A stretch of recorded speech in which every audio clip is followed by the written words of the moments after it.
question that arises is that if a person looks at the story of Sayyid al-Shuhada, Salamullahi alayh, without seeing Imam Hussein as Imam Ma'soom, without seeing Sayyid al-Shuhada as an infallible and as someone who has the purest of hearts, if someone looks at this story without knowing who Sayyid al-Shuhada alayhi salam is, what do they assume? They assume that in this world, many types of conflicts have taken place. Many types of conflicts in this world have taken place. One person looking for power, the other one looking for power. Struggles of power, struggles to be known, struggles of status and position. And so when a person looks at the story of Sayyid al-Shuhada alayhi salam, one of the questions that arises, how do I know? And how can someone that doesn't already believe in the character of Imam Hussein alayhi salam, how can they understand and can it be proven to them that when Sayyid al-Shuhada stands in front of Yazid ibn Muawiyah, and when he leaves Madinatul Munawwara, he doesn't do so for hubbul jah wa shuhra, he does for Allah subhanahu wa ta'ala. Now this was one of the questions that the ulama discussed. How do we know? How can we tell that Hussein salamullah alayhi doesn't stand for status, to be known, to gain the khilafah of this earth? How do we know this? In answering this question, ulama gave a number of answers.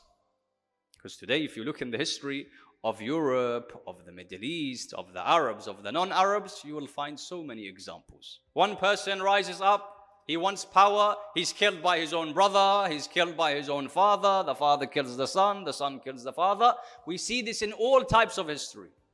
So how do I know this wasn't the case in Karbala? How do I know it wasn't just a story of a person who wanted power, goes to fight Yazid and Yazid kills him? How do I know this wasn't the case? The ulama, in trying to answer this, give a number of answers. Some of them you've heard before. Of the answers that are mentioned is, for example, who says that asking or desiring position is always a bad thing? Yes, we said Allah subhanahu wa ta'ala detests someone whose actions are there for jah wa shuhra, position, status, power. But who said that is all the time? Who said that is the case ala al-itlaq, in every single situation? No. Rather, in certain cases, doing something with the love of position in your heart is a good thing. Let me give you an example. You have, for example, a town. This town has 20, 30 families. There's only one person in that town that has the potential to go and study in university and become a doctor. And he would be the only doctor of this town. In that case, when there's only one person amongst these 30 families who has the potential to study and come back and be a doctor, it becomes wajib on him to do so. This person has love of what? Love of reaching a position. Love of becoming a medic. But why does he do so? His love for position, his love for status wasn't so that he could be arrogant in front of people. His love for status was to serve the human being. Likewise, if you have a group of families and there's not one mujtahid or alim, it becomes necessary and wajib for one person to go and study who's got that salahiyya, who's got that potential, with the love in his heart to reach the status of a mujtahid. Why? So that he can serve the people. Or an even simpler example, if you have a gathering, and in this gathering, one person, let's say, is hard of hearing. And so we need someone who can do sign language. There's only one person in all of that gathering. This person stands up. He says, I'll be the translator. So he has a desire to reach a status in front of people, but not for himself, not for his own ego, to serve the people that are in front of him. This type of love of position and status is something that is praised by Allah subhanahu wa ta'ala. This is something we find in Quranul Kareem, where Nabi Yusuf alayhi salam says, Ij'alni ala khaza'in al-ard. Nabi Yusuf, in the story of Yusuf alayhi salam, what does he say? He tells the Pharaoh of Egypt, make me the chancellor, in charge of the finances. Why? Because he knows that no one can deal with the finances and stop people from dying like me. And so the first thing that we said is when we say hubbu shuhra wal jah, and position is a bad thing, it's not always seen to be a bad thing. For if you have Imam al-Ma'soom, who knows that he is able to lead the community better than anyone else, or lead the ummah better than anyone else, it becomes wajib for him to have desire to reach that status in front of people.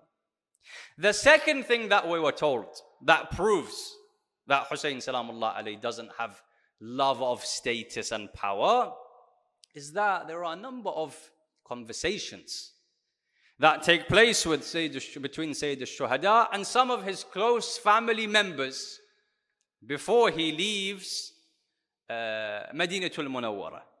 We have a number of situations and things that take place where the Holy Imam speaks to, for example, Muhammad Hanafiya, Ibn Abbas and others. And if a person wishes to understand the goal of Sayyid al-Shuhada in Karbala better, then he should read those conversations. Person can understand exactly why did he leave Medina and rise up. In one of them is his speech with Ibn Abbas. Ibn Abbas comes to him and says, Ya Ibn Rasulullah, I love you as a brother. And I'm someone that wishes to advise you sincerely. I'm not someone that wishes bad for you. So the Imam says, yes, I know. What you say is true, that you love me as a brother. He says, Ya Ibn Rasulullah, why do you go towards Iraq? Why do you go towards Kufa? I fear that you would be killed. Go somewhere else. He says, why don't you go to Yemen where there are more followers of your father Ali bin Abi Talib than in Iraq? There you will have stronger followers, a greater number of followers, more sincere followers. The Imam Salamullah alayhi replies by saying, yes, your advice is good. However, I stick on my plan and I go to Kufa. This is one of the proofs of the reason why Hussein Salamullah alayhi leaves. What do I mean? For if someone has love for power and love for status, would he go to that place where he has more followers or that place where he has less followers? If I have love to conquer and have love for gaining a status and position, would I go somewhere where I have 5,000 sincere followers or somewhere where I can get 10,000? Ibn Abbas says, you have more sincere followers in Yemen, go there, gather your followers there. Hussein says, no. If he has a desire for power, he goes to Yemen first. He gathers the Shia of Amirul Mu'mineen that were there, then he comes. But he doesn't do so.